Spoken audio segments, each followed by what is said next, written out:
Hey everyone, it's Michael. I hope you're doing well today, and I have a review here for you. But first and foremost, I'm sorry it's been so long since I had any reviews for you guys. The channel is not like a huge audience, but I'm thankful for you folks being here, being patient with me. I've wanted to make a new video for a while. I just haven't read anything. I've been reading comics and manga and reviewing those on my comic channel. I've been watching a lot of movies and TV shows from, not only streaming, but mainly from my backlog of DVDs and Blu-rays and stuff. Stuff that I've had sitting around for a while and just haven't gotten to yet. Or stuff that I love that I wanted to spend time on. And that takes up a lot of time, plus I work a job and I'm a husband. And that is what it is. So anyway, St. Patrick's Day is right around the corner. I have a review here for something that I think would be really cool if you'd like to check it out. I think you'd dig it. I don't think you can get a physical copy of this. I think it's ebook only. And I don't remember if I got this for free or bought it for $1 or so, but the title and the cover sold me on it years ago. And every March, I've almost gotten around to reading it. I thought it was longer than it actually was, so I didn't get a chance to do it because I kept forgetting when this particular holiday, St. Patrick's Day, would actually show up. And mind you, I'm part Irish, so, that's cool. So, the book I'm talking about here, it's only about 80 pages long. That's really 70 with some back stuff at the end of it to inform you about this writer and whatnot. That stuff was cool. Unlucky Charms, a horror fantasy written by Murray Peters. Look at this cover, man. Look at this this is a scene in the book, and it is so neat to me. I love the title because I also love that cereal. I have wanted to read this for so long, you have no idea. What is this book about? Well, I'm going to tell you up front. This may dissuade you from reading the book. This may make you want to avoid it, but this also, for the right person like me, it may sell you on it immediately. There are a lot of things about this book I cannot tell you, but one of the things I can tell you is that Murray Peters is an indie author who wrote a little story here about a killer leprechaun. And it's basically just like the Leprechaun movies, but by the end, it absolutely is not. And I loved it for that. I thought it was such a great divergence from those movies, as much as I enjoy a handful of those films. Most of those movies are awful and unwatchable, but I like maybe 4. I love maybe 4 of them, actually.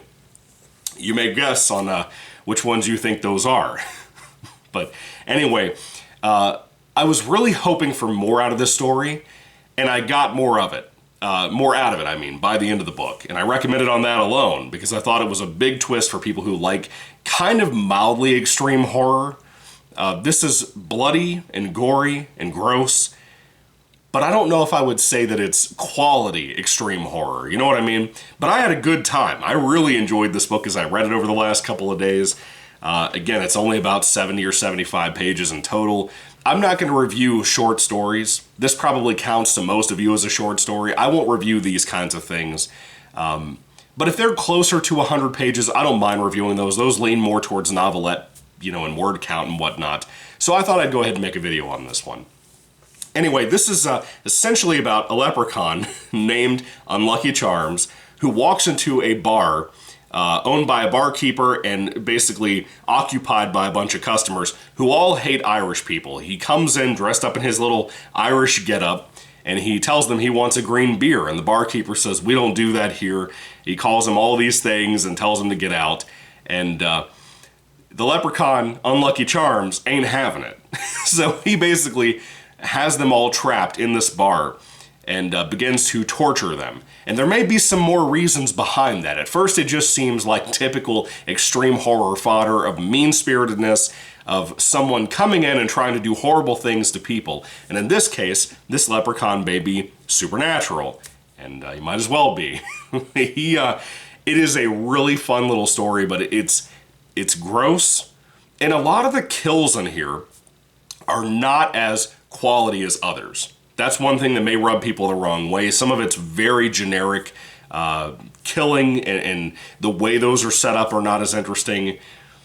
And again, the biggest thing here for me is a lot of the time it feels like these other characters in the room are just standing around waiting for something to happen to them next, instead of constantly trying to escape in an utter panic. Some people try to do that. They're not around very long. You know what I mean?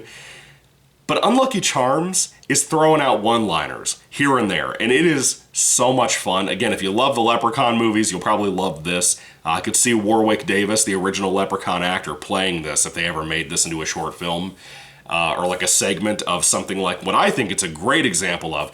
This feels like a great episode, one of the great few episodes of Tales from the Dark Side, the old 1980s anthology horror show that George Romero started back in the day. If you love Tales from the Dark Side for some reason, which I do, but I have my apprehension towards it because most of that show is trash, this feels like that kind of thing done well, you know?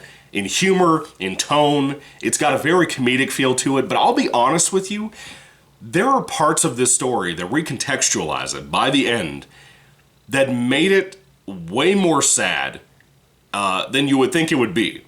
And I wasn't expecting that. It actually really hit me right in the heart a couple of times. And I really love it and respect it for that. It's not a perfect book. It's filled with typos. I constantly had moments, probably at least 4 or 5 times in this 75-page story, where I had to basically guess and try to decode, like I was a fucking hacker of a computer, to figure out what exactly Murray Peter, not Peter Murray, what Murray Peters had written there. And that's because he's an indie writer. These kinds of typos get missed all the time. I see it all the time in books, even traditionally published books from big companies. It's a problem. Editors need to do their jobs. I'm not saying an editor worked on this outside of Murray Peters himself. Maybe they did, maybe they didn't. But these basic typos could have been caught and could have been fixed. There's a couple of grammar issues here and there, but overall it feels like the kind of stuff that I typically read from extreme horror in general. And I had a good time with it. Again, you have the one-liners, you have good kills, you have a good heart and soul, but the biggest problem for me is these characters in this bar that Unlucky Charms is teaching a lesson to, they feel like a lot of the time they're standing around too often and not doing anything. And none of them are relatable. And by the end of it, you understand why Murray Peters chose to write the story that way and write them that way. But it still needs at least one person in the room to be less bad than everybody else. Think of the vampire movie Abigail.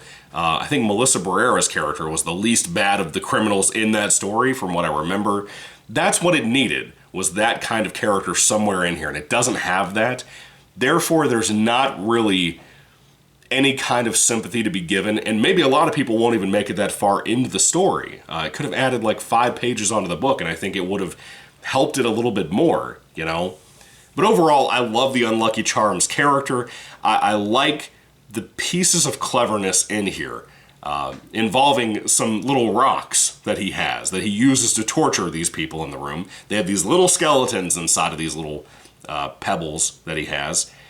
And I really, really enjoyed this. If you have not read this before, and again, this was brand new to me. I looked on Goodreads. It looks like it has like 5 views or 5 reviews from people. If you have not heard of this before, I recommend it. I thought it was a really good time, whether you like the Leprechaun films or not. This is kind of, in a lot of ways, similar but antithetical at the same time with the sad part of the story. I was very impressed. I wasn't expecting to enjoy this as much as I did.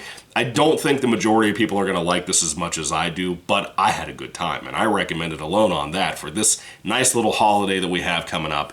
When it comes to Unlucky Charms, a horror fantasy by Murray Peters, if I had to rate it on a 5-star basis, I would easily give this a 4 out of 5 stars. I had such a good time with this for the most part. I recommend it. I hope you guys check it out at some point.